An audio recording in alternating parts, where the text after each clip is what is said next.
now let's talk about women in the industry. So, you know, you're the top rookie, not just female rookie, not just XY, like rookie, like boom. I don't care. Like I think a lot of people, they say, well, there's like boys football and girls football. There's boys soccer and there's girls soccer.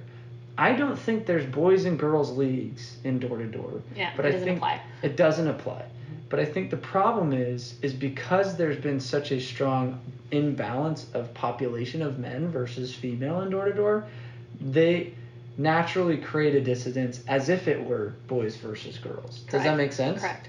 Which I think is a cultural conundrum, and I think it's actually pushing away a huge pool of recruits, a huge pool of opportunity, because it's misconstrued in our industry who this job is meant for. Exactly. I've even had some people reach out to me on Facebook and say, you know, you're one of the reasons that I really am looking to get into the door-to-door industry, because all I see is males, you know, succeeding in this industry, and I've never really seen any females succeed. So they are really scared to even approach the idea of coming into door-to-doors.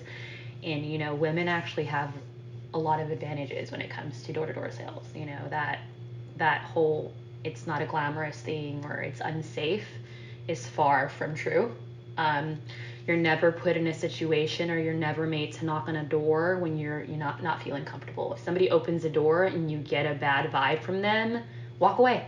No one's forcing you to stay there. You know, you're in control the entire time. You know, you could always, even if you need to, share your location with your managers and things like that, just to kind of give you that extra safe feeling. Do you carry any kind of pepper spray, taser, weird? I do have a gun in my car in case I have to run there, you know, but that's just me having that protective father that has always raised me to kind of just... Cool. I didn't know. So I was at. My little sister sold. She sold right here in San Antonio. Like. Yeah. So next question. What do you feel are maybe some of the advantages that people underestimate of being a female on the doors that you now can leverage? One of the biggest advantages to being a female in the door-to-door industry is that guys, when approaching a door, can be a bit intimidating to some people, especially if it's like a single female homeowner or a female that her husband isn't home at the time, you know, and then obviously COVID's going on right now, so that, you know, that caution rate is like really high. Approaching a door, a lot of the times I've been knocked on my door by a lot of people, but you looked nice or you seemed nice, so I opened the door, and that's how I get the sale. So there's a lot of advantages to being a female. No one's ever said that to me, by the way. A lot of people get intimidated. You seemed really cool. No, you seem really nice. Or like, you know, like nice. really safe. You're safe, but the last 10 really though. Because, you know, especially some of the guys on our team, like, you know, Pat, you know, buff, Latin, Keith, you know, really, you can get intimidated by someone like that. So I've heard several times where they've had people knock on their door and they're like, we've kind of peeked and you looked, you know, like I wasn't intimidating to them. So they opened the door and got the sale. So there's a lot of energies in selling, and I think that this is interesting. There's a feminine and a masculine energy. The man needs to bring out some feminine in certain selling situations. Correct. And the women that start this job sometimes need to tap into some masculine. Correct. Or else they're going to get walked all over and yelled at, and they're going to go and be like, aggressive. They need to start saying, let's close some deals. Exactly. Right? So that's the masculine. It's like the competitive, aggressive, assertive, we're doing this now. I'm not going to be like, fine, okay, I'll just swing back by. But the feminine energy has so much power in a sales situation. Talk to me about that. So honestly, kind of getting that balance that you're saying, every single door that you approach, you kind of have to approach differently. And what I mean by that is your tonality has to change with everyone. When you're talking to someone who's a lot older, obviously you can't go and be in their face and bubbly and, you know, like high energy, because somebody who's a little older, you want to, you know, approach a little, you know, calm and nicely and talk slower to them and not really be that bubbly person. When it's someone younger, then you can approach with that, you know, different tonality where you're bubbly and you're, you know, talking about different things. But as far as the masculine and feminine, it kind of plays into that tonality role where you kind of have to adjust it based on the situation that you get at the door. Yeah, because that feminine energy is the ability to connect, to empathize, exactly. to have compassion. And so when you're able to say, hey, I can put myself in their shoes and play to their needs and wants right now, because you're like, how do I connect with you, ma'am? Because I'm here, and they're like, wow, I really enjoyed this conversation. Like, I could talk to you all day. Like, you know, or dudes and are like, sometimes they do. Yeah, and dudes are like, in, out, let's go. Like the last thing I want to do is converse with you. I just want to make money, and I want to sell you, and I want to win, and I want to like get this done. And sometimes that's an off-putting energy for a consumer to be navigated through, right? So the man needs to say, how do I say, get off your high horse for a second, be a friend, build this, like, let's talk about life for a minute. Oh, what were we doing? We're signing this. Yep.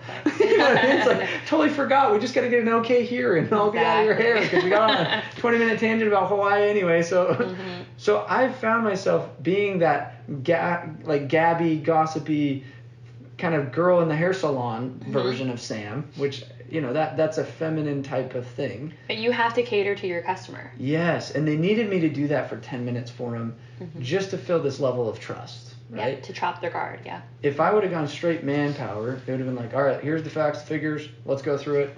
Do you have any questions? No? Understood? Yes? Let's do this? No? Okay, let's do this. Yes? Okay. Like, you know what I mean? It's very much like, we want to just be methodical, to the point, let's move on. Correct. And it's all an objective versus how do we be more human. Exactly. And I think that natural feminine element of feminine people, like females, tend to naturally have that, and I'm jealous. Like, I've had to practice. I really have. Like, and I think I remember. So I'll confess my sin. You're gonna be like, shame on you, Sam. My first 2 years managing, I wouldn't let girls on my team. Okay. I had this misconception, if I had a female on my team, that they would just get in a relationship trouble with my males on the team. I was like, I don't want no drama, right? And finally a girl calls me from a different team, and she's like, I want to be on your team, Sam. I love that you train, and you're bad at it, and I seem like your culture's sick. I was like, my culture of men? Yeah, no. She's like, please, I need... And I was like, freak, okay. So I let this girl on the team. She did date 4 of the dudes. My nightmare came true. But she also outsold almost every one of them. So I'm like, don't make me put Jenny in your area. She'll freaking throw down behind you. Like, don't let me embarrass you with her. Like, I used her as my, like, tool. I was like, so then I was like, maybe I hire more females. You gave in. I gave in. And I was like, despite the drama and the fact that it was really awkward in correlation meetings when I saw you sitting next to new dude, so I had to have conversation. I'm like, weren't you... I'm gonna stop asking questions, but that's beside the point. And that's not every girl in every office. Not every girl is like that. Long story short, the next year I had like 10 females, and that was like my mission. I was like, okay, let's have a bad A like female section. And honestly, that's one of my missions too. I do have both male and females on my team, but I also do want to build a badass female squad. Because this industry doesn't have that. And no, it's like the team of Avengers. Like, think of like Miss Captain America is just like cruising around bad A, like throwing down every number. It's like girl power. Like, you know, I think that it's like this missing squad of like, if it had a majority female team that just like, it was like you're like the odd dude that's like, I feel like a misfit in here. It's like, you know what I mean? Like I want to see a team like that, and yet have I ever seen it? Yeah. Which is like sad. So please coming soon. Follow Laura Beth on Instagram and pay attention to the journey. And I would love to witness at Door to Door Con or some kind of workshop. I know Alex, our director, is putting a female workshop together. Okay. Lindsay last year did a female workshop at Door to Door Con. It is something that we're very cognizant of, but we also don't want to be like they're alienate them and like make them weird. Like, it's like, no, like we just want to empower them and talk to their needs. Women empowering women, yeah. Yeah, exactly. Like women empower. I can't relate. Like I don't know what it's like to get hit on the door. Like one time I got hit on. She was kind of weird though. She was like really old, like, you know what I mean? Like very rarely, like, but I'm sure it's like a common thing for you, like selling a dude. We deal with different things. Yeah. You deal with different things, exactly. And I can't sit there and coach you around that. So I think there's an element of we need women empowering women. We need people advocating to mature up the male culture in our industry a little bit. Meaning some of the things that we probably do and say in our office is a little bit kind of locker room talk, which we're like, deal with it. Yeah, we're like, deal with it. Like, this is our space. And I'm sitting there like, okay, if my mission is to unify, up-level, bring honor and integrity to the door space, and that is my mission. Yeah. I should probably be like, guys, let's correct this a little bit. Yeah. Fair? Fair. I'm on your team, girl. There's a long process to that one. Yeah. But that's my mission. Yeah. So I want you to know that. And Okay. I'm here to support you. And if you have people that are like, these guys aren't doing it, Make them come through.